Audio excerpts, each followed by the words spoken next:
an unusual class. This is a practical class, but I didn't ever dream of taking a practical class like this. We are starting with, I assume that today's class everybody will have a revision rather than anything else. Today I will be talking about general history taking and general survey. Well, let me start somewhat unusually. What do you think you are? As a doctor, when you are your doctor, I think it will be better if you think yourself as a computer, because you are all well aware with what is going on in the computer sciences. You are very much used to it. I am using this analogy. A computer basically has three components to start with. One is you give an input, next you process the input, and finally you give a output. What is the processing going on, processor going on? It is your brain. All the studies you do, studying up till now, has been updating your processor. Basically, something new is being added when you are coming to medicine practical class. That is, you are supposed to give some inputs, otherwise your computer will not start working. Whatever class you do up till now, you are always updating your computer or updating your CPS. Now you are putting some input to it as a doctor. And what is the input? The input is by history. History is one very important component of the input. The other component of the input is physical examination. And we have another component of input. Anybody who can say what is the other component of input? Yes? Investigation. Investigation. Very good. These are the three components which we will be dealing with. In a practical class like this, you are being trained to give specific inputs in the form of history and physical examination. At your stage, in the undergraduate, we are not very much interested in giving investigations. We have taken a very few classes regarding investigations, say for example ECG and X-rays. These are the very basics of investigations which have been told to you. Now, with all the inputs, you are going to analyze your input with your updated and updating central system, your computer, and then finally there will be an output. Well, the output also varies with time. The ultimate output of a doctor is writing a prescription. But for you in the 5th year in the MBBS, we are not expecting that. Your output will be understanding of the patient's symptoms and physical findings in the light of three basic questions which you will have to answer. You will have to understand what is the source, anatomical source of the patient's symptom. What anatomical structure is defective which results in the patient's symptom. The next stage is which physiological function is disrupted, resulting in the patient's symptom. And finally, you have to answer the final question, what pathological process has been disrupting the anatomy and or physiology. So these are the three basic questions you will have to answer throughout your life. In all other examinations, examination questions come just before writing the answer. But here, it is the answer, it is the question which is out. It is out from the day one. You have to answer three basic questions. What is the anatomical site of origin of the patient's symptom? Next is, what is the physiological disruption? What physiological process has been disrupted so as to cause the symptom? And finally, what pathological process is causing your disruption of the anatomy and or physiology? So these three questions, if you can answer these three questions, that will be enough for you at this moment of your life, of your career. Finally, when you go out, when you become a doctor after your internship, you will be starting to give answers of writing a prescription, what drugs to use for alleviating the patient's symptom. So this is a very short idea about what you have to do with the whole process. I hope you have understood up till now. Yes, what is your response? Yes, sir. Yes, sir. Oh, now I am just repeating your classes, a few minutes of your time regarding history. History is supposed to be the most important of the three components of input. You will realize it when you grow older. When your hair is grey, you will understand the importance of history. It is much, much more important than physical findings and investigations. In fact, today the stress is on investigation, which is a very false notion, because investigations don't solve a problem of the patient. It helps you. If you think that investigations will solve your problem, then you are greatly mistaken. But everything will come with realization, with age. As you mature, you will understand how important history is and how least important investigations are. It will take time, definitely. I am not hurrying on that point.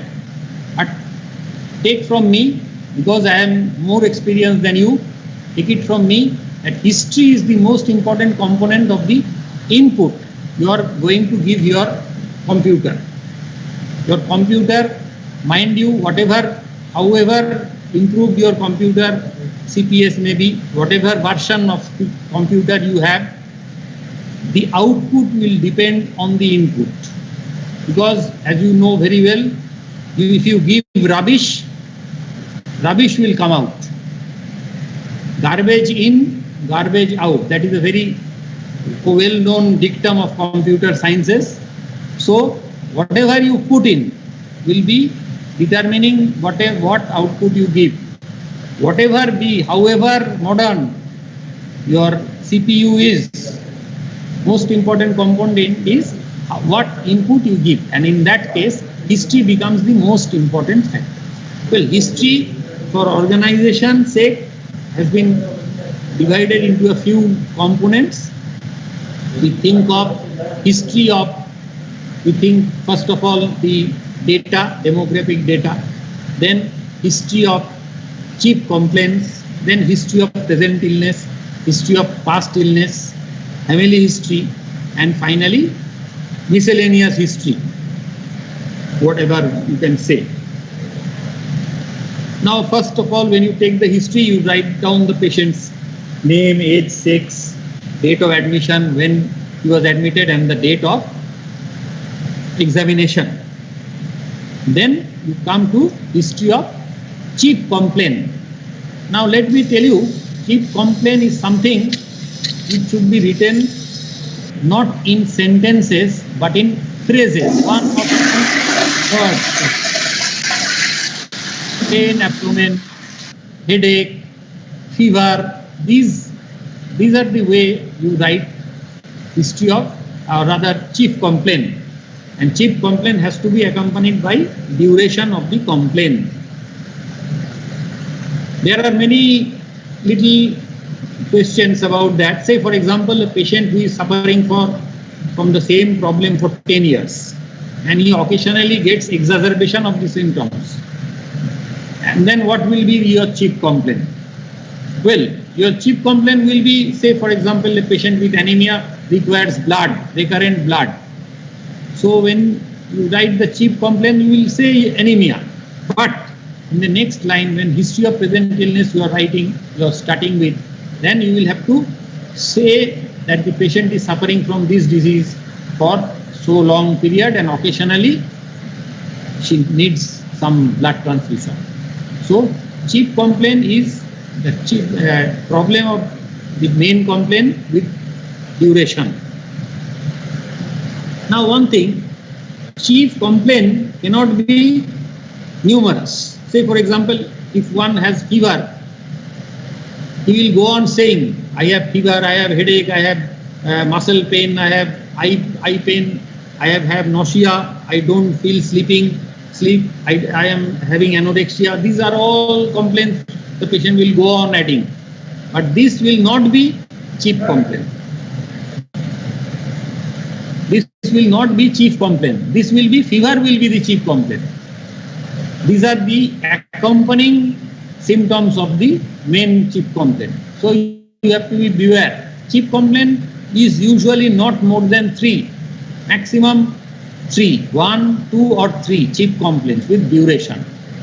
And then we come to the so-called history of present illness, where you will elaborate the chief complaints. Each chief complaint needs detailed elaboration so as to bring out where from the problem is coming. I told you. Sir. Yes. Yes. Sir, chief complaint লিখার সময় always chronological order maintain করতে বলে। তো last যখন আমরা class করেছিলাম, এর chronological orderটা I mean যেটা সিভিয়ার সেটা ফার্স্টে না, যেটা মানে অনেক দিন ধরে আছে সেটা ফার্স্টে। Chronology means chronology. It is not the severity. Chronology means chronology. That means sir যেটা ডিউরেশন বেশি সেটা আগে লিখবো। হ্যাঁ, নিশ্চয়ই। ডিউরেশন বেশি যাক, যেটা প্রথমে শুরু হয়েছে সেটা দিয়ে লিখতে হবে। এখন এখানে অনেক এডিট করার ব্যবস্থা থাকে। You have to edit sometimes. I told you, when you become a doctor, you are not a reporter. But when you are taking the history, you are a reporter. You have to take everything the patient has to say. You have to listen. But then when you are writing the history, you should become the editor of a newspaper. You have to take all components and then you have to build up an edited version of what the patient has said. So at first you go on gathering all the information, and then finally you will have to edit it and then present it. Otherwise you will be missed out, because many people have so many complaints. If they say 101 complaints, then you can't just make out anything, because the most important goal is to find the anatomical cause of the patient's symptom, the physiological cause of the patient's symptom, and what pathological process has caused the disruption of anatomy and or physiology. Okay, then when you go to the history of present illness, you elaborate on your chief complaints. Well, for example, if a patient, as you said, if a patient starts the patient's feeling with history of malaise for 3 days and then he develops fever, so what will be your chief complaint then? I should take malaise as a component of the fever, and so start with fever itself. You get my point, what I said? Many a times malaise, weakness can precede fever. Then your malaise will be number 1 chief complaint, and number 2 will be fever. Everyone will think like that. But if you become an editor at that juncture you will understand that malaise and fever are interrelated to each other, and so it is fever which has caused the malaise. And so your history of present illness will start with elaboration of how fever is going on. So you have to write about so-called elaborate on the chief complaints, and then after elaborating on the chief complaints, there is something which you frequently say, taking negative histories. Well, I have some reservations about the word negative. There is nothing negative about any history. Every history you are taking, it is adding to your, it is as adding positively to your diagnosis. So don't say negative history. Say something, we call it associated history. Say for example, a patient has pain abdomen as a chief complaint, but you will ask whether the patient has had nausea or has had vomiting or has had hematemesis. But nausea, vomiting, hematemesis, these are not, don't say it is a negative history. It is an associated history, because this negative history also contributes very much to the your diagnostic process. So if something contributes to your diagnostic process, why will you say negative to that? Say associated history. So after elaborately taking the history of present illness, you take a few associate history, and then you take a few generalized histories. For whatever be the patient's complaint, you have to get a few generalized histories. Say for example, whatever be the patient's complaint, you will ask about the patient's weight loss, whether he has had any weight loss or not. And if the patient, if there is no history of fever in the history of present illness, you will, or in the chief complaint, you will also ask about fever. Fever and weight loss, these two are very common components of a person's complaint. So you will ask whether the patient has had fever or whether the patient has had any history of weight loss. Well, we have learned about taking drug history. Let me tell you, drug history is very much a part of the history of present illness. Why? Because your present illness or your chief complaint can be modified by the use of drugs.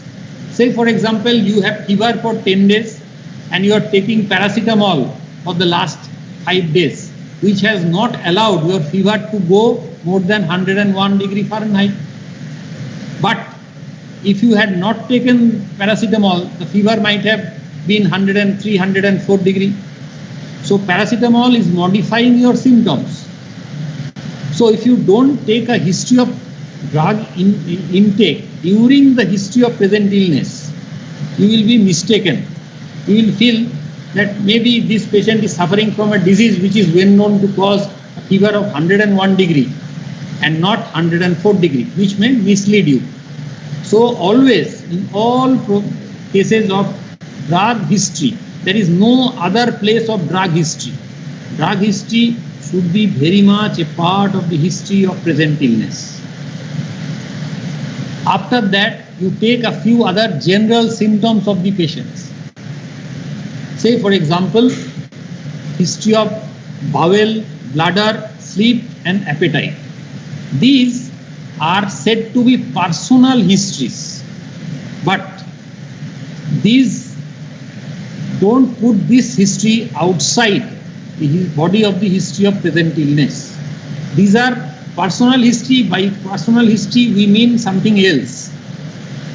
This is a functional history. We call it a functional history. This determines how you are functioning as a person on the day of your presentation. Say for example, if I ask you, hey, তুই কেমন আছিস রে? Physically, একটা লোক বলবে আমি ভালো আছি। তখন when will he be saying? When he has these 4 problems, when there are no problems with regard to these 3-4 things. bowel, bladder, sleep and appetite. So these are very much a part of the history of present illness and should be incorporated in the history of present illness. And finally, how to end the history of present illness? By saying how you are today at this present moment. That is the last sentence of your history of present illness.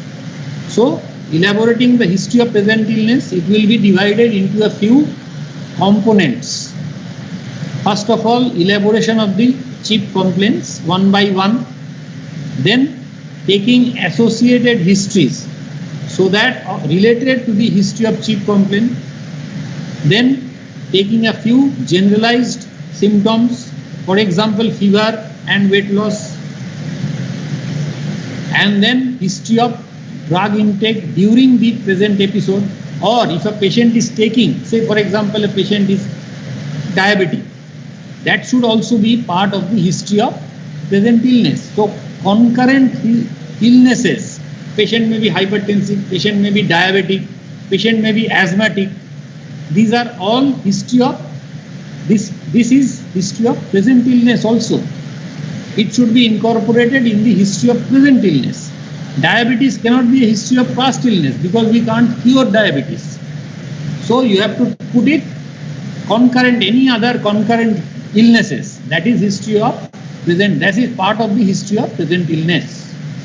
And finally, drug history and how the patient is today. This constitutes your history of present illness. Anybody, any questions at this point? Hello, sir. Yes. Sir, generalized body pain যেটা হয় ওটা কি general হিস্ট্রির মধ্যে নেওয়া যাবে? কিসের মধ্যে? Generalise history যেটা ছিল ওর মধ্যে বডি পেনটা যদি হয় ওটা নেওয়া যাবে? একটা পেশেন্টের বডি পেন কখন হয় সেটা তো ফিভার রিলেটেডই হয়। ফিভারের বাইরে জেনারেলাইজ বডি পেন একদম চিপ কমপ্লেন যদি হয় তাহলে আলাদা, একদম সম্পূর্ণ আলাদা। Generalized body pain, if it is a part of the fever, if there is fever, you will take it under the history of fever. So fever, in fact, definition of fever is also a bit, what is the difference between pyrexia and fever then? Anybody? Are they same? Yes? Can anybody say a very rise in temperature? Can anybody give an example where in fever there is a resetting of the hypothalamic set point? Okay, all right. But I am not asking this. I am saying, is there any fever where there is no general symptom? Rise of temperature, body temperature without any associated systemic symptoms like headache, body ache, malaise. Anybody, any example? Can you give anybody? Can give any example? Heat stroke. Huh? Sir, heat stroke. Heat stroke, very good. Yes. Heat stroke is a condition where body temperature will rise, but there will be no associated symptoms because of mechanism of the various mechanism. Yes, you are absolutely correct. So when you are talking of fever, if there are too many components of generalized symptom, it has to be part of the history of fever itself.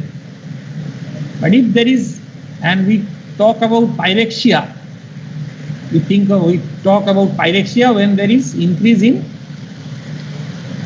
body temperature without any systemic symptoms. These two are minor difference between these two histories. So taking history of generalized body ache in a patient of fever will be part of the history of, within the history of fever itself. Sir, can you please repeat this point once more? The difference between fever and pyrexia. If there is only rise in temperature, body temperature, for example, in heat stroke, there is failure of body cooling mechanisms. and there is rise in temperature. There is no resetting of the hypothalamus, in fact, by the various cytokines. That is called, we talk about as pyrexia. But whenever we talk about fever due to the rise of set point of the hypothalamus caused by endogenous pyrogens, which are in fact liberated by exogenous pyrogens. You know that mechanism. You get my point? Okay, sir. Thank you. Okay, then we'll go to the next component of the history is history of past illness. Past illness is that illness which has already been cured, but which may have an effect on the patient. Say for example, a patient has had a myocardial infarction 5 years ago. It is not there today, any problem is not there, but there is some relationship of that, there is importance of that history in the patient's present his illness. So past illness is an illness which is, say for example, which is affecting today's present illness. But say for example, a patient has had anemia 5 years ago, for which he required blood transfusion. He had anemia once again 2 years ago, requiring blood transfusion, and he is having anemia today. Then anemia will not be a history of past illness. Your present illness of anemia will start from 5 years ago. You get my point? So past illness is some illness which is cured. And I tell you, don't add hypertension, diabetes, asthma, etc. as past illnesses, because they are not cured as of now. We cannot cure. Can anyone say which diabetes was present but is not present now? Anybody, any example of diabetes previously, but now there is no diabetes? Gestational diabetes. Gestational diabetes. Gestational diabetes, yes. You can say gestational diabetes in the past. In hypertension, what hypertension can be cured? It's a preeclampsia. Okay. Anything else? The hypertension related to pheochromocytoma. So hypertension due to any secondary cause. Okay, secondaries can be cured. In that sense, you can bring in history of past illness, and that will be history of past illness. But as such, 99% of hypertension and more than 97% of diabetes is probably not past illnesses. Beware of that, very important. So past illnesses will be there, which you have to take histories of. Regarding the So past, I have a question. Hello, sir. Yes. So in case that a person has acute rheumatic fever about 10 years or 15 years ago and now has developed rheumatic heart disease. Yes, it will be Then, definitely history of past illness. It will be definitely history of past illness. So that is why I am saying Thank you, sir. the past illness is some illness which has got cured but which has got relevance now. It is not present now, but it is relevant. Now past illness also you can divide it into two groups, we can say. One is which should be taken in all patients irrespective of their history of present illness. Say for example, a few diseases in our country need to be taken in history of past illness in all patients, whether he is suffering from related or not. Say for example, tuberculosis in our country. It should be present in all patients, whatever you have to, whatever be the complaints, chief complaint, you have to take tuberculosis, past history of tuberculosis in this patient. Tuberculosis, malaria, jaundice, blood transfusion, hospitalization due to any cause, any minor surgery, all has to be history of past illness in all patients. whatever be their chief complaints, let me tell you. Apart from that, there will be a variable component which will be related to the patient's chief complaint. Say patient has angina or patient has shortness of breath and cough. In that case, history of rheumatic fever will come in. Past history of rheumatic fever will come in. But say if a patient has history of pain abdomen, in that patient a past history of rheumatic fever will be irrelevant in that sense. But in every patient you have to have two types of past illness. I divide it like that. One is a past illness which has to be taken in all patients. Say for example, I told you the list: tuberculosis, jaundice, malaria, history of hospitalization, history of blood transfusion, history of surgery, minor to major, whatever surgery has to come in. Why is it important? Can you say any example? Why is these histories to be taken in all patients? So this history can inform the chief complaints. So this history can inform the chief complaints. For example, history of blood transfusion can inform of a diagnosis of hepatitis. Okay. For example, you had a minor street accident 10 years ago and you had a stitch done somewhere in your body. Why is that history important in a patient, say, complaining of jaundice now?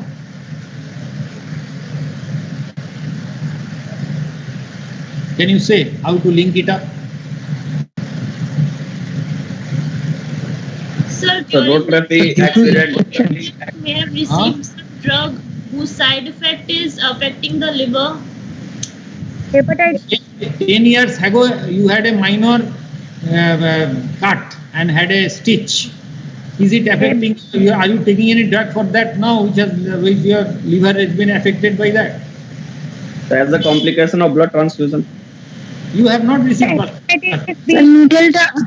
নিডলটা আনস্টেরাইল হয়ে hepatitis হওয়ার chance থাকবে। একদম ঠিক, yes, you are correct. Hepatitis হওয়ার chance আছে, yes. সেই জন্যই মানে এই হিস্ট্রিটা পেশেন্টের ক্ষেত্রে রেলেভেন্ট না হলেও it is relevant for you. You will become very concerned. You will not touch the patient, say, without a gloves, or you will not draw the blood of the patient without taking adequate precautions. So it is for you. The history is not for the patient. Maybe the history is for you only. So this way, these are the few histories which you will have to take in all patients, whatever be their chief complaints. And then the relevant histories relevant to your history of present illness. So this is about the past illness in general. After that past illness, we go into history of family history. Well, in the PSM, you know what is the definition of a family. You know it, I think. Yes, sir. Yes, sir. Well, family can be defined in a many ways. Many ways you can define a family. You can have a economic perspective of family. You can have a social definition of family. Say, for example, what I am saying economic. Say, a person is a employee of the railways. Now his family is defined by the railway as a person who is dependent on him and who will get a pass of travelling free in the rail. That is how railway defines a family. But that is not true for us. We define family with respect to genetics only. So in our definition of family, not only father, mother are important, but brothers, sisters, cousins, first cousins, মাসির ছেলে, মামার ছেলে, these are also coming into the definition of a family, extended family. But this, তোমার মামার ছেলেকে তোমার বাবার railway পাসটা পাবে না, সে যতই ফ্যামিলি হোক না কেন। বোঝা গেল আমি কি বলতে চাইছি? Family has a connotation, but here in medicine or when you are taking a medical history, family relates only to genetics.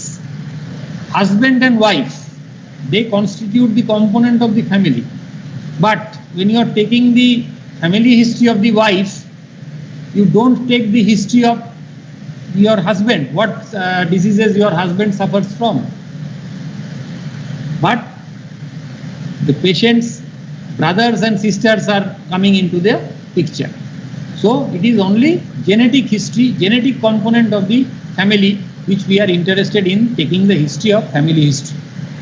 So in a family history also, like the past history, we can divide it into two components. One is a constant component which has to be seen, which has to be asked for in all persons, whatever be their chief complaints. And those are very common diseases: diabetes, hypertension, bronchial asthma, and once again in our country you have to take history of tuberculosis. Tuberculosis has to be taken as a history of past illness, as a history of family history, and as a history of personal history. Why I am saying it, you will understand later, because as experiments and experiments are going on, we are finding out that tuberculosis also has a genetic component. Maybe some people are susceptible, some families are susceptible to tuberculosis, and that is a genetic effect which you will learn later. Although it may be minor, but you will learn later.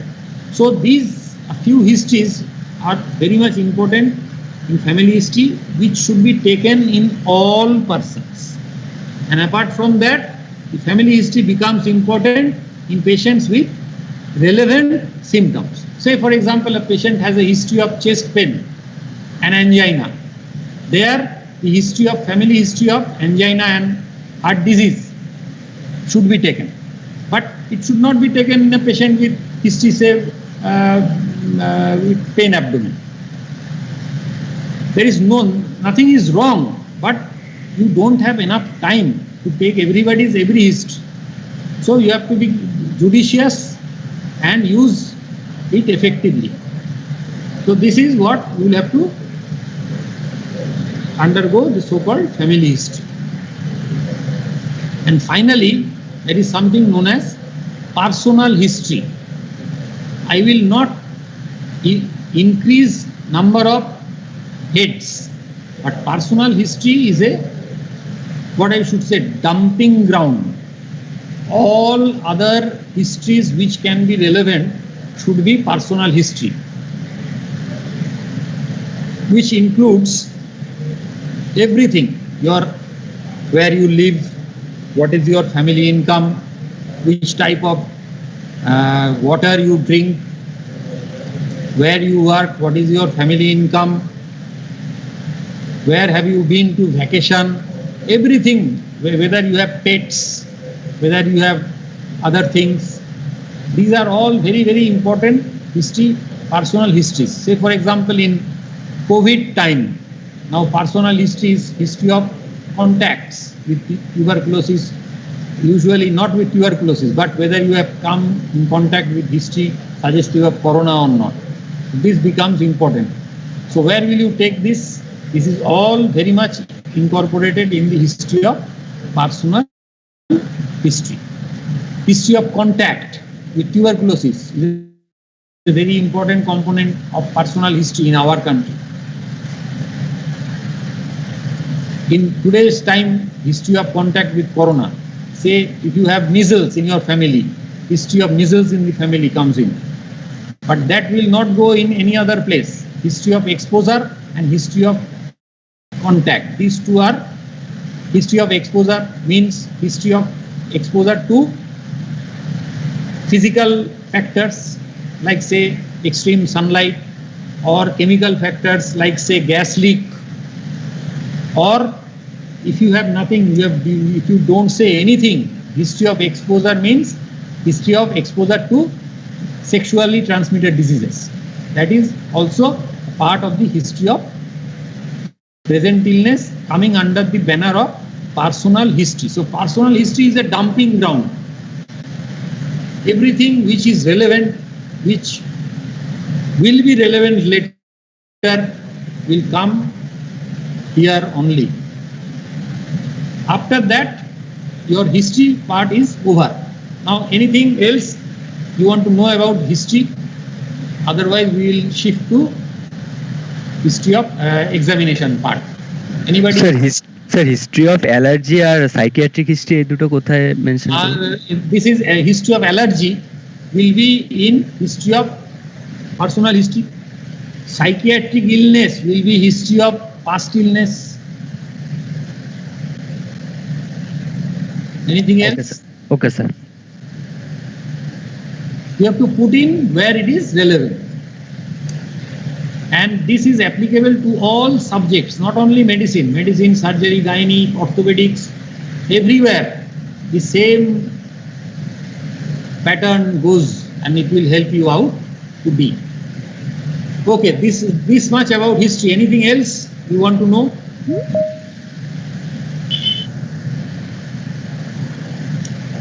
Yes, anybody? Otherwise, we will go to the Sir, next. in case of female patient, Menstrual history. Where yes, is very much a part of the personal history. You will take it in the personal history. The treatment history. Bolo. Treatment history of patient. Treatment history is very much part, as I told you, history of present illness. It will be in the history of present illness because that treatment is affecting your present symptoms. So it will be, if a patient is on the anti-diabetic drug, anti-thyroid drugs, this is all history of present illness because that is the patient is continuing taking. So his treatment history is part of the history of present illness. Sir, is it relevant to take the menstrual history in medicine? Yes, it is important to take the menstrual history in medicine also, and it will be in the so-called personal history. It is very relevant to take history of menstruation and pregnancy in many diseases in medicine. What? Don't divide the history into medicine department, surgery department, orthopedic department, gynae department. History is for everything, generalized. Sir, addiction history is also in personal history. Personal history.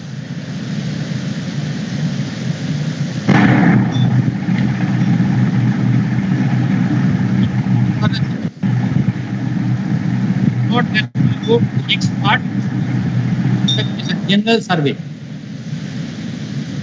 Okay, we start general survey by how? You know that?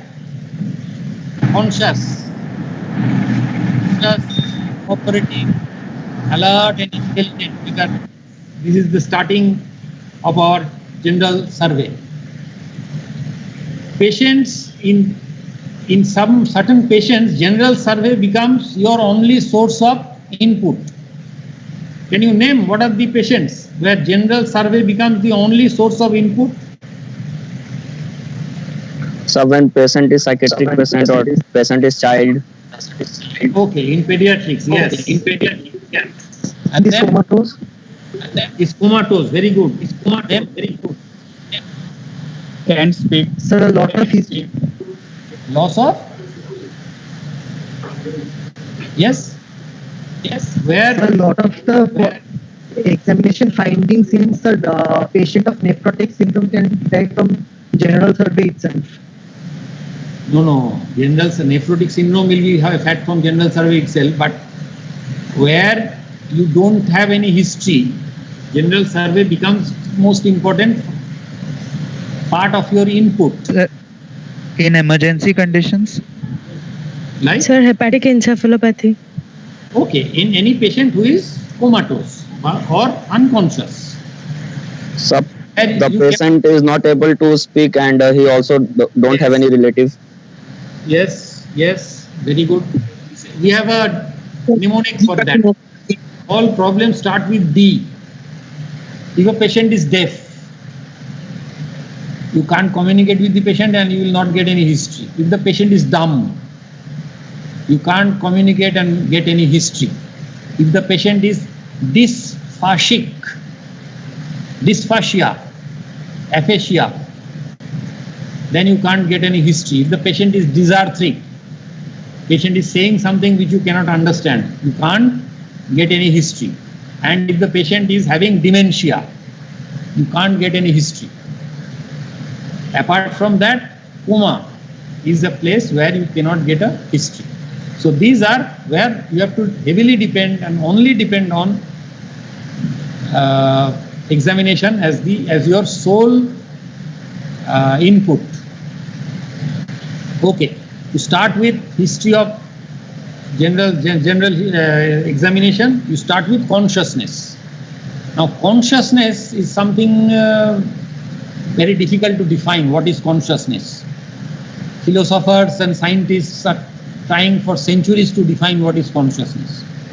We will not go into the details of that.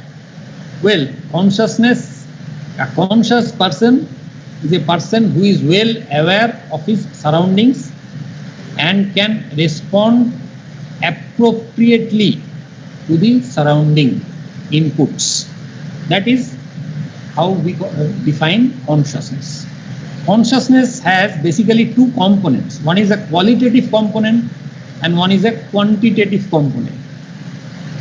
Say for example, what do I mean by qualitative component of consciousness? Say a patient, আমরা যাকে বাংলা ভাষায় পাগল বলি, he is conscious, fully awake, he is running about, he is seeing things, but he cannot respond to your input in a coherent, appropriate way. So, to me, his consciousness is qualitatively defective. You get my point? A person who is drowsy and is comatose or drowsy, comatose, stuporose, these are the so-called quantitative aspects of consciousness. If you are alert, you will respond immediately. If you are sleepy, you will respond appropriately, but the response can take time. If you are a bit more drowsy, then you have to be shaken up, waken up, have to given a stimulus, a pinching, so that you wake up. And finally, if a patient is stuporous, even by pinching, you cannot respond, cannot elicit any response, leave alone a verbal response.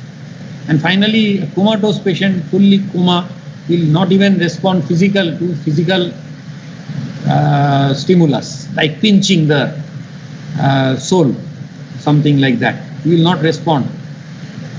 So these are the so-called quantitative aspects of consciousness to unconsciousness.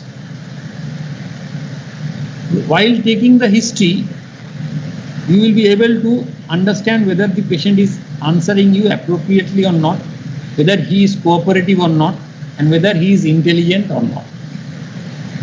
The next part is whether the patient stated age matches with history of his actual age. Patient's actual age may not match with his stated age. In that case, a patient may look elderly or patient may look younger. So you will say that patient looks younger than his age. The next is, we usually do decubitus of choice, whether he can comfortably sleep in any position he likes. So that is decubitus. And finally, there is something known as build. Build is the skeletal structure of the body. And you do some basic measurements. Say for example, height of the patient, arm span of the patient, then upper component is to lower component, upper segment is to lower segment ratio. These are all anthropometric measurements, which gives an idea about the build of the patient. In pediatric age group, head circumference is a very important anthropometric measurement. In gynecology, the nature of the pelvis is a very important anthropometric measurement. They are all constituting so-called build. Then comes nutrition of the body. Nutrition of the body. Yes, anything? Yes, any questions? Any questions? Okay, we go to the nutrition of the body. Nutrition, the best method of assessing nutrition in a adult is body weight basically. But that is true only if the patient is not edematous or not dehydrated. So body weight is a very good measure of overall nutrition, provided the water balance of the body is normal. So it is better if you can divide nutrition into its components. What are the components of nutrition? Micro and macro. Okay, micro and micro, that can be one. Other is you divide it into components of food, nutrition itself. We can talk about the patient's nitrogen balance. We can talk about the patient's calorie balance. Say for example, if a patient is obese, what is my general conclusion? That the patient's calorie intake is more than that of his expenditure. So here carbohydrate and fat metabolism meet somewhere. Excess of carbohydrate can be stored in the body as fat, and carbohydrate and fat, these are providing you energy balance. So you can, if you talk about energy balance of the body, it becomes a combination of fat and lipid metabolism and carbohydrate metabolism together. So measuring body fat is an important component of nutrition, which you have learned elaborately in pediatrics, I hope. But it's also true in our medicine, adult medicine. Then we can talk about the nitrogen balance of the body, muscle bulk. That gives you idea about the nitrogen balance. And finally we have micronutrient of the body. Those signs of nutrition can be found throughout the body. Micronutrient, many components. Iron, say for example, can be had in nails. You can look at iron deficiency in the nails. You can look at it in the tongue. You can look at it as anemia. Then micronutrients can be sought after throughout the body. And finally, don't forget one very important component of nutrition, that is body water. Body water is a very important component of nutrition and is very much part of your examination for nutrition. In pediatrics, it is easy to assess dehydration when you look at the fontanelle and look at the eyes, etc., etc. Overhydration, signs of overhydration. You know anything which is sign of overhydration? Increase urine output. Okay. Sign. Increase in urine output is not a sign as such. Sir, raised JVP and basal crypts. No. Basal crypts is a very late. It doesn't occur in a healthy person. Hyponatremia. These are not bedside features. Edema. Sir, edema. Edema as a feature of overhydration. No, that doesn't happen really. Sir, hyperdynamic circulation. Skin turgidity is normal. It is normal. Sir, Sir, the tongue will be wet and moist. okay, tongue will be wet when you are adequately hydrated. As such, there is no sign of overhydration in a normal person. Sir, over sweating? No, you don't lose excess water by sweating. Confusion? No, in a healthy person, I am talking about healthy persons. You lose your excess body water by urination only. Sir, vomiting? So then why healthy person will be overhydrated, sir? He is conscious, he know how much he has to drink. Yes, he will not drink anymore and he will start having urination and will remove the excess of water. So you have to look at signs of hydration. The purest sign of hydration or adequate hydration, I should say, if there is no sign of overhydration. Purest sign of adequate hydration is look at the axilla. Axilla for its wetness. Even in winter, if you put your hand in your axilla armpit, you will find that it is somewhat moisturous. There is some moisture in it. And that presence of moisture is a sign of adequate hydration. That goes away when you are early dehydration. That is a sign of early dehydration, that your axilla will not be moist. The shrunken eyes and the shrunken fontanelles come much later. You get my point? Okay, then we'll look at a few signs in a living person, how to examine the other examination, other parts. Chair here.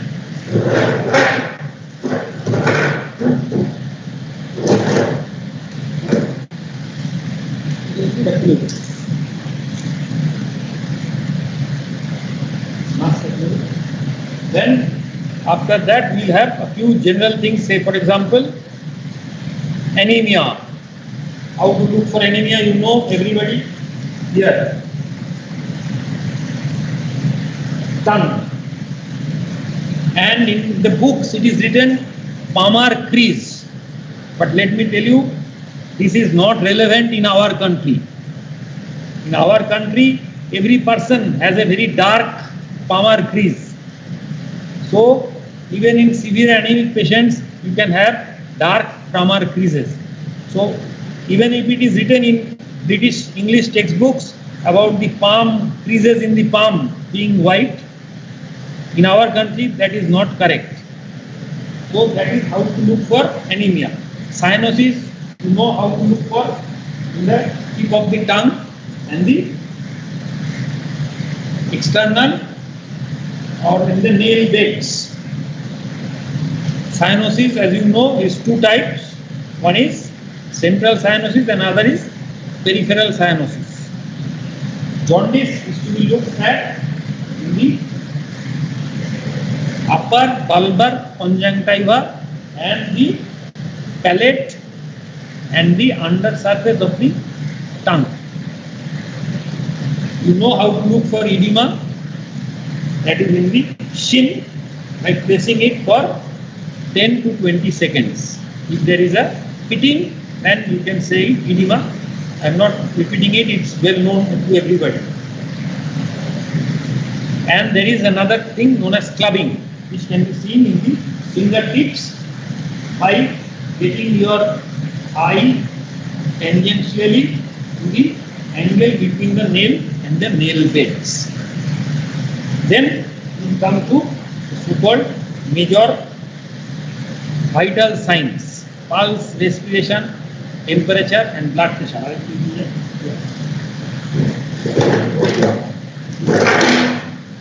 Everybody knows how to look at the pulse, see the pulse, but still I am recapitulating. Pulse has to be seen in the radial artery with 3 fingers, and the fingers should be set parallel to the direction of the artery, and you feel the pulse, or you look for the rate, rhythm, volume.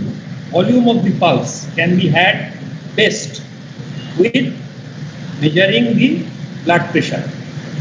The difference between the systolic and the diastolic minus diastolic pressure will give you the pulse pressure, which is an adequate form of, which is representative of the pulse volume. If you want to really understand pulse volume, you have to see the patient's blood pressure and that pulse pressure, and then think, oh, this is 40, so this is normal, so this is normal volume. You have to learn it like that. I can't teach you the pulse volume like that. Okay? Then condition of the arterial wall.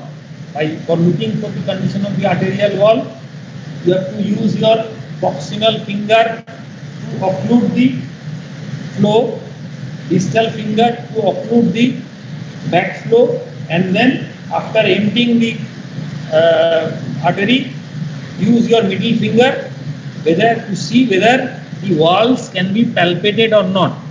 In a normal person, the walls cannot be palpated. So, if the walls cannot be palpated, you will think that the patient's arterial condition is normal. Now, we have to look for condition of peripheral arteries. So, what other arteries will you look for? Most important is radial artery.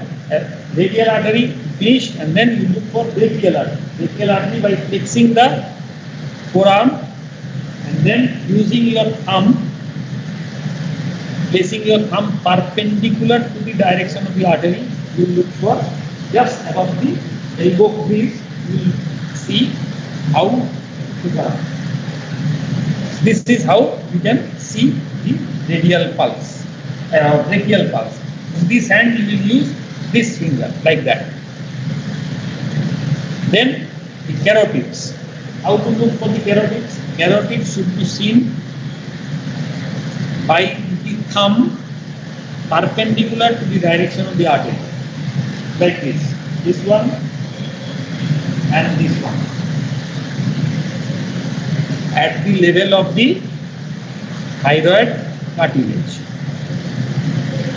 Apart from this, you have dorsalis pedis artery. Dorsalis pedis artery you have to see in the foot itself, and the posterior tibial artery, that is behind the medial malleolus. This is about the examination of the pulse. And special character of the pulse, you will have to feel it to understand what is the special character. This cannot be taken in the online class, I am sorry. Then blood pressure. I hope you know, everybody knows how to look at the blood pressure. Then body temperature, and finally respiration. Apart from that, these are the vital signs which are very important. After the vital signs, you will go to examine the entire body in the so-called head to toe examination, or in another word we say something known as regional examination. Region-wise region. In anatomy we have done region-wise region: superior extremity, inferior extremity, thorax, abdomen, head and neck. These are the various ways you have done your anatomy dissection. Here also we can go by that method only. That is called regional examination, and we start from the head. What do you look at the head? In pediatrics there are many things to look at in the head. In adults, look at the distribution of the hair, whether hairline is receding or not. Then you palpate it to see any nodules or not, whether there are not nodules etc. or not. Then hairline, the lower hairline, whether it is normal or below normal, whether it goes down the nape of the neck. The setting of the ears. If you draw a straight line from the lateral canthus of the eye backwards, the ear lobule, the line has to either cut or touch the ear. If the ear is below that line, any part of the ear is not touching that line, then it is called a low set ear. Then you look at the face, examination of the face. Is the distribution of the eyes, the difference between the two inner canthi, bridge of the nose, whether it is normal or abnormal. The distance between, if the distance between the bridge of the nose is wide, then it is abnormal. We see it in, say for example, thalassemia. Then the angle of the slant of the eye, normally it is oblique inwards. If it is otherwise, it can be seen in, say for example, Down syndrome.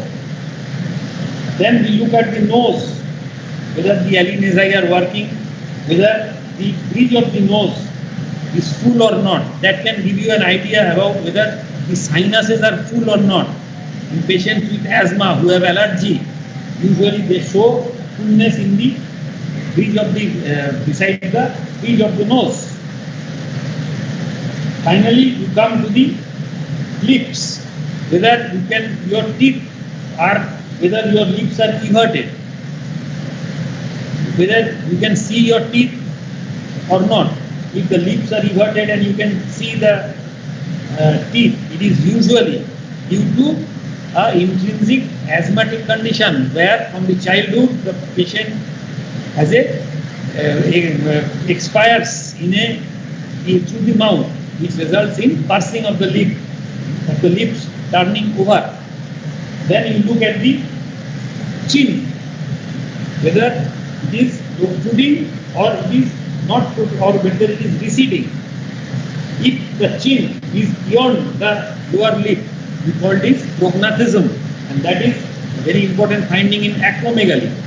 And at the same time, if the chin is beyond the lip, then we call it hypognatism, which is a component of the microcephaly. Then setting of the teeth, you look at the teeth, what setting, whether the setting is correct or not, whether teeth are malformed. Malformed teeth are very important in certain congenital diseases.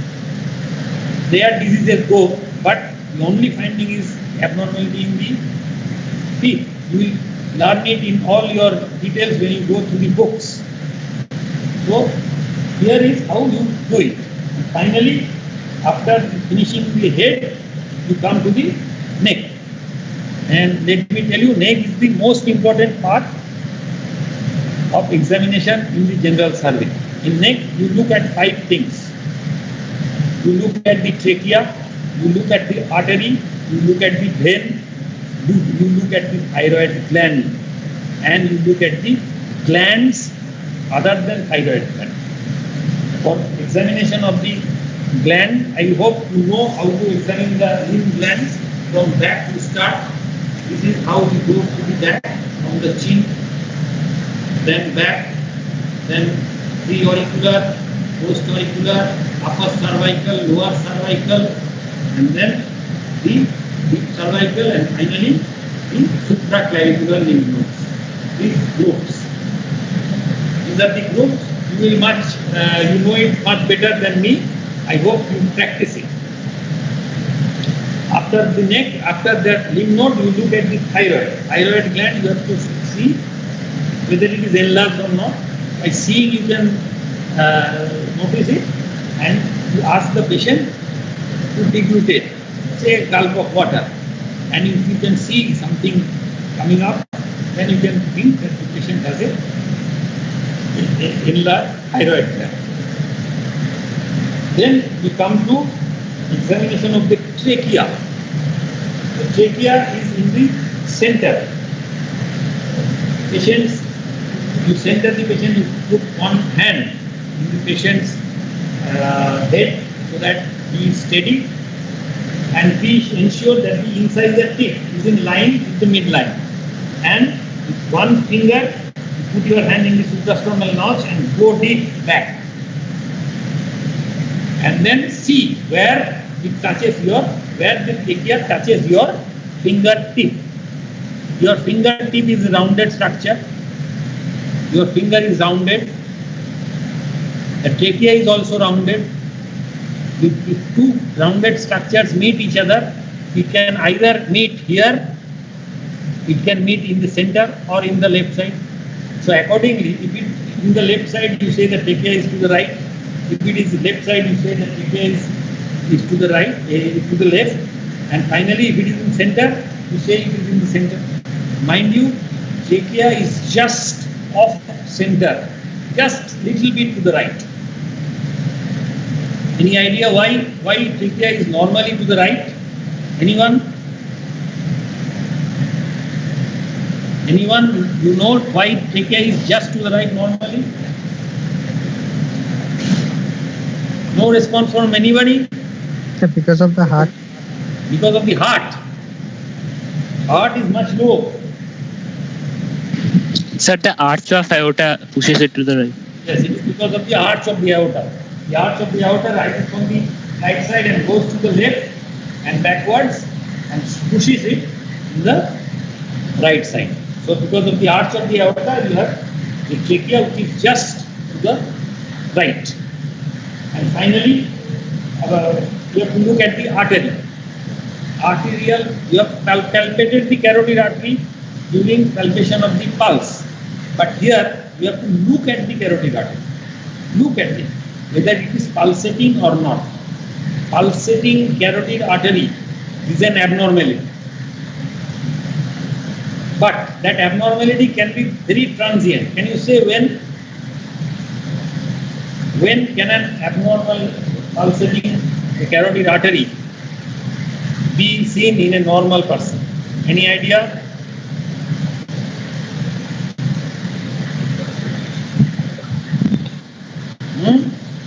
Anybody?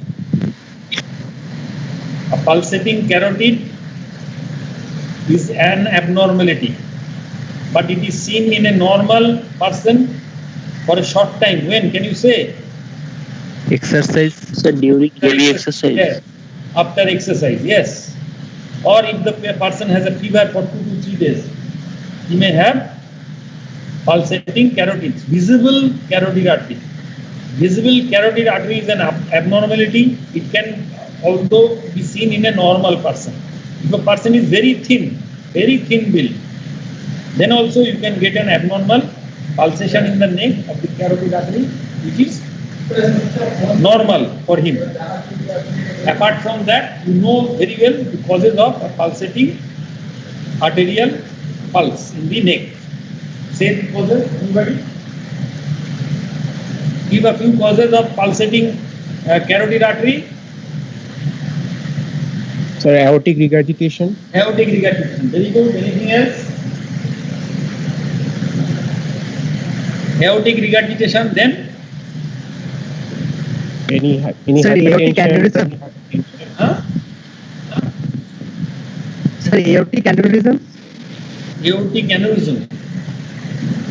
Thyrotoxicosis. Thyrotoxicosis. Yes, thyrotoxicosis. Severe anemia. All causes of hyperdynamic circulation. These are causes of pulsatile carotid. So, standard is severe anemia. Standard answer is severe anemia, thyrotoxicosis, aortic regurgitation. There are very AV fistula somewhere else, etc. These are very rare diseases. But remember 3 important causes: severe anemia, thyrotoxicosis, and aortic regurgitation. Okay. Then, apart from that, we go to the vein. Examination of the neck vein. And it is this area where problems arise. How to see the neck vein? Let me tell you, for you or for everybody else, we need to know whether the venous pressure is more or normal. we don't need to know whether it is below normal. Below normal, JVP is also an abnormality. Can anybody say which is the abnormality? In which condition? Sir, low volume states, dehydration. Huh? Sir, shock. Sir, shock. Shock. Yes, shock and dehydration. Yes. You have a below normal JVP. But shock and below normal JVP cannot be monitored or quantified in the bedside. It has to be done by putting in something, some cannula. You measure the JVP by putting it is a invasive procedure to measure the JVP at its lower end or lower abnormality. When it is abnormally low, then you need that to monitor. But for raised JVP, you don't need to make the patient lie down. Let me tell you, in your textbook there is written 45-degree angle, lying down. That is practically not needed because you are interested only if it is raised or not. If it is normal, no problem. I don't need it. It doesn't have that importance whether it is normal or abnormal. I am interested in abnormal only. And that can be seen in a sitting posture also because the JVP acts as a manometer. And according to your classes you have done in class 7-8 physics, remember that a manometer is best. What are the physical conditions where the manometer works best? One important part was that it should be perpendicular. Remember that experiment of mercury in a bowl and then you put in a test tube in that bowl and keep the test tube perpendicular. And then mercury level falls and that gives you the idea about the atmospheric pressure. So that is a basic manometer. Here also the jugular vein acts as a manometer and the reservoir here is the right atrium and the component and the mercury here is the blood. So this acts as a manometer, simple manometer. And if it is raised, the upper limit of normal jugular venous pressure is in the sitting posture below the clavicle. So if you see any pulsation above the clavicle, it is abnormal. So this can be seen in a sitting posture. You don't need to have 45-degree. At 45-degree what happens? This same upper level of normalcy comes to the level of the junction of upper 2/3 and lower 1/3 of the sternocleidomastoid muscle. You get my point? To get an abnormally raised JVP, you need not take the patient to lie down and put down in the 45-degree position. Just ask the patient to sit straight, look at his neck. If there is any suprasternal extension of the pulsation of the neck vein, then it is abnormally high. And it is very simple to measure. You measure it from the sternal angle, you put in a scale like this, and measure this difference. Understand? This difference. So, when you have abnormality, then you look at the other aspects of the JVP, whether it is a A wave prominent or B wave prominent, and that has to be matched with the either the carotids or you hear the second sound and say whether the thing is whether the wave is before or after. Similarly, with respect to the negative waves, which really cannot be demonstrated online, it has to be seen in the bedside. Some days you will see it, I hope. Well, after you finish the neck, then you come to the upper extremity. Upper extremity, what you have to see? You have to see the axilla. apart from general survey of the limbs, where the attitude of the limb will come in, where there is any abnormal projection of the bone part, say for example you have a dislocation of the shoulder, that will be seen. So that can be physical examination, you will see it, and this you will learn more in your respective departments. Well, apart from axillary limb node, you need to look at the limb node in the epitrochlear region. Epitrochleum, just in front of it is the epitrochlear region, where you see the pulse, brachial pulse. You see and palpate the epitrochlear limb node like this. Finally, you look at the locomotor brachialis and then look at the hand in general. What things you have to look in the hand? First is the nail. Whether there is any swelling, abnormality anywhere in the component, whether there is a ganglion, whether there is synovial thickening, whether there is a splinter hemorrhagic under the nails, then whether there are any redness of the palm in general, and whether there is any punctate marks, hemorrhagic marks in the palm. This examination of the superior extremity. Don't forget there are two superior extremities. Very important thing you forget in examination is you forget to look at the other hand. You have said the right, looked at the right upper limb, but have forgotten to look at the left upper limb. This is a very common mistake which you make. Similarly, you look at the lower limbs. The lower limb, what is extra there? You look at the attitude of the lower limb, the inguinal limb nodes, whether the hernial sites are abnormal or not. Look at the genitals. You have to look at the genitals. And finally, whether there are any abnormal veins, varicose veins. Varicose veins are very important finding in medicine also. It is not surgery related, it's related to medicine also. Anyone interested can tell me why examination of the varicose vein is important in our subject? Sir, deep vein thrombosis or pulmonary embolism होते हैं. Tacho important. It is a very practical sense today. For today's technological.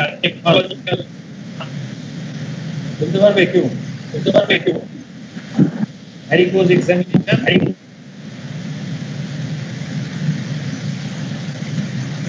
You have heard about stenting in the heart?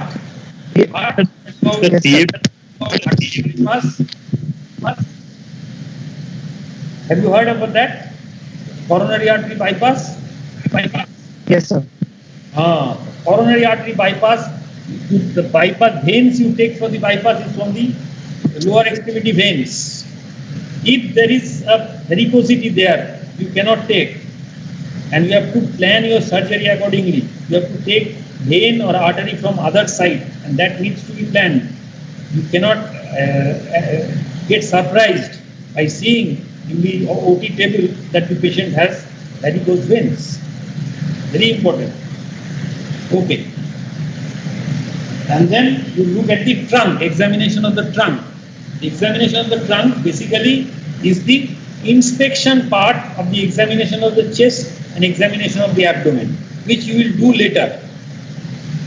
When you go to the systemic examination, you will examine the examination of the chest when you look at the respiratory system, and the examination of the abdomen when you look for the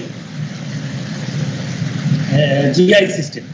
But in any case, in general survey, what needs to be seen is a few things other than what is found.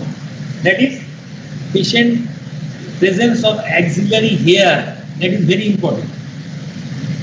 Patient presence of kyphosis or scoliosis. That is very important.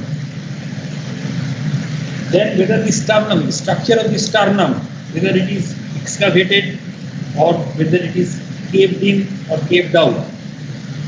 And finally, number of nipples, accessory nipples, and whether there is a difference between the two nipples, whether it is increased or not increased. These things are usually not said in examination of the chest. Otherwise, you look for, say, puncture marks, look at the respiration, look at whether there is intercostal suction, type of respiration. These are all things which we examine in the chest examination. This is all that needs to be done in your general survey only. General survey, one thing you have to do is examination of the apex bit, localization of the apex bit, because that gives you an idea about the position of the lower mediastinum. The examination of the trachea gives you an idea about the position of the upper mediastinum. The examination of the apex bit gives you an idea about the examination of the position of the lower mediastinum. Now coming to the abdomen, most important thing you have to note is umbilicus, whether it is inverted, whether it is symmetrical, the distance between the umbilicus and the citisternum, and umbilicus and the pubic ramus. This is a very important finding. Then in anterior superior iliac spine to umbilicus, that whether it is symmetrical on both sides, whether the length is symmetrical on both sides. This you have to see. Abnormalities in the veins of the abdomen. Then whether there is any parietal edema in the abdomen, puncture mark of abdomen, and whether there is any discoloration of the skin of the abdomen. These are general things which you have to say. And finally, hernial sites has to be examined, including the examination of the genitals, which you do elaborately in surgery. This, finally, you have to look at the spine and the cranium for your examination and end your general survey. In your short cases, you are not supposed to take history. The question is, examine the general survey and then do this system, then examine the system which you think is most appropriate. You understand? This is the basic question. In your short cases, you are not allowed to take a history. You are given general survey and whatever system is relevant. That is how we set up the question. So this general survey is very important to think of which system has a abnormality. You get my point? This finishes up in short. Very quickly I have gone through the examination and history. Now I would like to ask you if you have any questions or not. Thank you.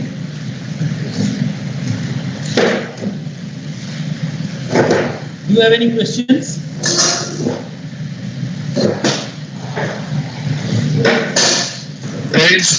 We need to write general survey systemic examination only. I don't get your question. Sir, in short case, we need to write the general survey and the systemic examination only. Yes. You are not allowed to take history. That's why you need to take history of a general survey, and whichever is appropriate, you take that history. You take that examination. Hello, sir. Hello. Sir, is onychodermal angle always confirmatory of the clubbing in a person? Like the absence of onychodermal angle, will it always say that the person has grade 1 clubbing? Usually that is the definition of grade 1 clubbing, that the loss of onychodermal angle, it becomes straight. Yes, it has to be there. Okay, sir. There are many causes of loss of onychodermal angle, of presence of clubbing without that loss of the angle, and that is known as pseudo clubbing. You have to differentiate between clubbing and pseudo clubbing from that angle itself. Okay, sir.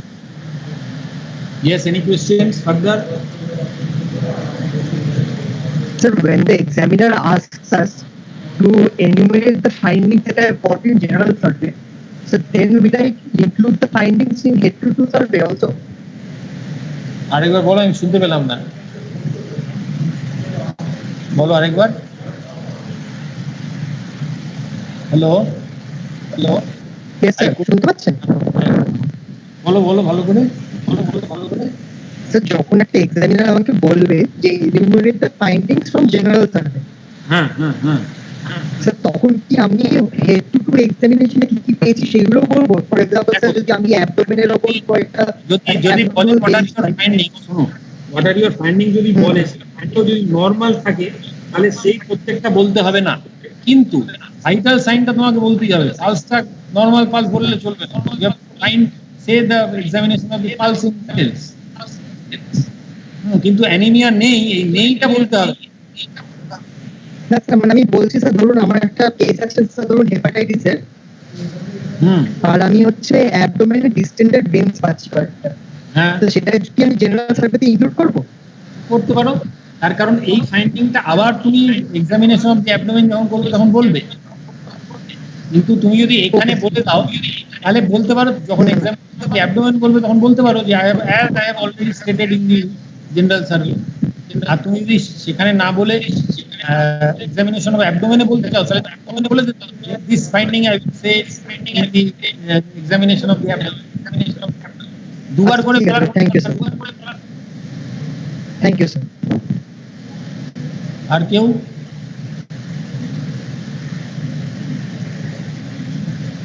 Sir thesis এক্সামিনেশনটা একদম একবার বলবেন? হ্যাঁ হ্যাঁ, আরেকবার বলো। Thesis এক্সামিনেশনটা দেখো, ফেসিস examination হয় না, facies is expression of the face, তার এক্সপ্রেশনের কোনো এক্সামিনেশন হয় না, ফেসের এক্সামিনেশন হয়। কম্পোনেন্ট অফ দি ফেস তুমি ইয়ে করে নেবে, কম্পোনেন্ট ভেঙে নেবে, কপাল কীরকম, এইটা চোখ কীরকম, নাক কীরকম, মুখ কীরকম, অ্যাঙ্গেল অফ দ্য মাউথ কীরকম, কান কীরকম, এগুলো ভেঙে ভেঙে ভেঙে ভেঙে বলতে হবে। বুঝেছো তো? ফেসিস ইজ নট, ফেসিসের কোনো এক্সামিনেশন হয় না, facies is the word used for expression of the face, এক্সপ্রেশনের কোনো এক্সামিনেশন হয় না। Do get my point? Yes sir. হ্যাঁ স্যার সিউডো ক্লাবিংটা কি বলবেন? সিউডো ক্লাবিং ধরো কিছু ডিজিটাল রিজর্পশন হয়ে যায় কিছু কিছু কেসে, ধরো রেনল্ডস ফেনোমেনা যদি অনেক দিন চলে তাহলে প্রক্সিমাল একদম ডিস্টাল কম্পোনেন্টটা আস্তে আস্তে ছোট হয়ে যায়, হাতটা ছোট হয়ে যায়, আঙুলটা অ্যাবজর্ব করে দেয় distal part, then it may appear that the one of the component of clubbing is ratio between the transverse diameter and the anteroposterior diameter. সেইটা অ্যাবনর্মাল হয়ে গেলে it will look like clubbing, কিন্তু সেটা actually clubbing নয়, that is called pseudo clubbing. In pseudo clubbing the onychodermal angle is not lost. আর pseudo ক্লাবিংয়ে যেটা করা যেতে পারে সেটা হচ্ছে অনেক সময় যদি তুমি এরকম করে দেখো দুটো আঙুল, এর মধ্যেখানের গ্যাপটা যদি দেখো তো গ্যাপটা দেখতে পাবে, কিন্তু ক্লাবিংয়ে, ট্রু ক্লাবিংয়ে এইটা দেখতে পাওয়া যায় না, এই অ্যাঙ্গেলটা, এই স্লিটটা থাকে না। Sir, while commenting on the build and nutritional status of a patient presenting with edema, আরেকবার বলো, ইডিমা। স্যার একটা পেশেন্ট যদি ইডিমা নিয়ে প্রেজেন্ট করে, স্যার তার build and nutritional status এর সময় আমি কি মেনশন করব যেটা ইডিমা নিয়ে যদি প্রেজেন্ট করে, যে পেশেন্টের ইডিমা আছে তার বডি ওয়েট দেখে তার নিউট্রিশন সম্বন্ধে কোনো আইডিয়া করা যাবে না। আচ্ছা, ওকে স্যার। মানে আমি তখন বলবো না যে patient is a normal build and nutritional status. সেই জন্যই তো বলছি নিউট্রিশনাল স্ট্যাটাস বলতে গেলে যদি ইডিমা থাকে তাহলে নিউট্রিশনাল স্ট্যাটাসের কম্পোনেন্ট গুলো ভেঙে বলবে, যেটা আমি তোমায় বললাম, protein balance, energy balance, micronutrients এর ডেফিসিয়েন্সি, এগুলো ভেঙে ভেঙে বলবে, তাহলে বলতে পারবে। ওয়াটার ব্যালেন্স, বলো স্যার বলছি যদি কোনো রিউমাটোলজিক্যাল কেস থাকে তাহলে কি সমস্ত সিস্টেমিক এক্সামিনেশনই বলতে হবে? আরেকবার বলো। যদি স্যার কোনো রিউমাটোলজিক্যাল কেস থাকে, মানে শর্ট কেসই থাকুক, তাহলে কি সমস্ত সিস্টেমিক এক্সামিনেশন বলতে হবে? কারণ ও তো স্যার সমস্ত সিস্টেমকে এফেক্ট করে। হ্যাঁ, সমস্ত সিস্টেম অ্যাফেক্টেড হতে পারে। তোমাকে জুডিশিয়াসলি ভাবতে হবে, সেইখানে এক্সামিনেশন করে তোমাকে ফাইন্ডিং তো মিস করা যাবে না বাবা। ফাইন্ডিং তোমাকে সব ফাইন্ডিং দিয়ে বার করতে হবে, তাহলে তোমাকে সব সিস্টেমই দেখতে হবে। সেটা তুমি বলবে এত কম সময়ে হবে কি করে? একটাই that is only one way out, practice. তুমি যদি প্র্যাকটিস করো, তোমার এই এক্সামিনেশনটা 1 ঘন্টা থেকে তুমি 10 মিনিটে কমিয়ে নামিয়ে আনতে পারবে, তাহলেই তুমি পারবে। প্র্যাকটিস না করলে পারবে না। এটা যতবারই বলি, যতবারই তুমি শোনো, যতই পড়ো, প্র্যাকটিস না করলে এটা পারবে না। স্যার প্র্যাকটিস কি করে করবো? পেশেন্টই তো নেই। এখন তোমাদের সেটা অসুবিধে, আমি মানছি, এটা তো অসুবিধে। যখন সময় পাবে, সুযোগ পাবে, তখন প্র্যাকটিস করতে হবে। থাইরয়েড গ্ল্যান্ডে কি কি মেনশন জেনারেল সার্ভেতে? থাইরয়েড গ্ল্যান্ডের whether it is enlarged or not, enlarged হলে তার মেজারমেন্ট, তারপরে whether it is vascular or not, whether it is warm or not, whether it is nodular or not, whether it is generalized or diffuse or localized। এটা তোমার মানে nodule যদি থাকে তাহলে localised হবে, আর যদি ডিফিউজ এনলার্জমেন্ট হয় তাহলে লোকালাইজেশন থাকবে না। এইগুলো কম্পোনেন্টগুলো ভেঙে ভেঙে বলতে হবে তোমাকে। ক্লাবিং কি প্রত্যেকটা আঙুলেই দেখতে হবে? না না, একটা দেখলেই হবে। সাধারণত ক্লাবিং হাতে থাকতে পারে, পায়ে থাকতে নাও পারে। যে পেশেন্ট খালি পায়ে হাঁটে, তার পায়ে ক্লাবিং সিউডো ক্লাবিং এর মতো দেখা দিতে পারে।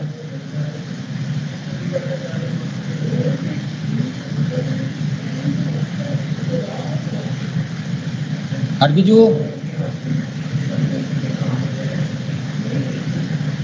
যদি আর কিছু কোয়েশ্চেন না থাকে তাহলে থ্যাংক ইউ ফর অ্যাটেন্ডিং। আর তোমরা পরপর ক্লাসগুলো করো, দেখো তোমাদের যতটা হেল্প করতে পারি আমরা দেখি। এই আনইউজুয়াল সিচুয়েশনে তোমরাও কোনোদিন পড়োনি, আমরাও কোনোদিন পড়িনি। দেখা যাক কত দূর এগোনো যায় একসঙ্গে। কালেকটিভ ইচ্ছে থাকলে অনেক দূর এগোতে পারবো আমরা। ঠিক আছে? Thank you sir. Thank you sir. Thank you, sir.